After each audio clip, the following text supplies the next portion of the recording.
आप सभी को नमस्ते, प्रणाम, सुप्रभात। आप सभी का भाई गणेश कुमार सीतामढ़ी बिहार से हूँ। कैसे हैं? आशा करते हैं आप सभी लोग कुशल मंगल होंगे।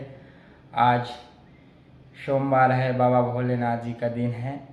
तो आई रहुआ सबके बीच एक भोजपुरी में भाव निर्गुण के बाद तो आई भोला बाबा के गीत सुनाई।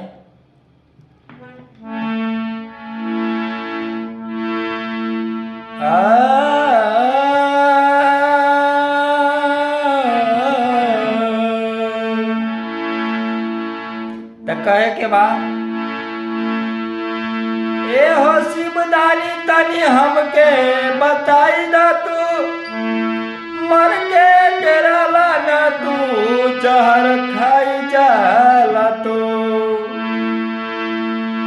ए हो शिवदानी हमके बताई दा तू, मर के डेराला न, जहर खाई जाला तू। भीड़ भाड़ देखी तोरा जियाना डेराला कहे, देना दुखाला फूल पात से दबाला तू।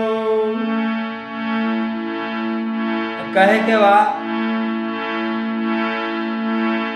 सर्दी जुखाम तो के कभू होता न काहे, सुबह शाम दोपहर हर घरियो नहाला तू।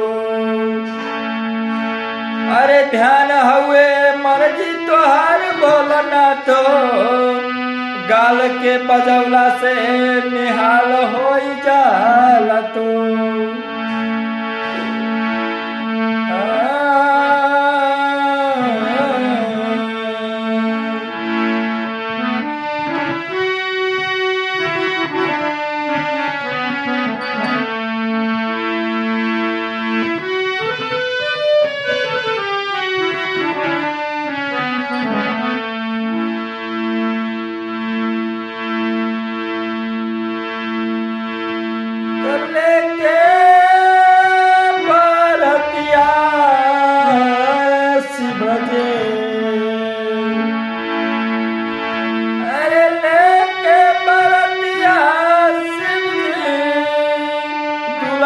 बन के अइले डर लागेला, अइले शिवजी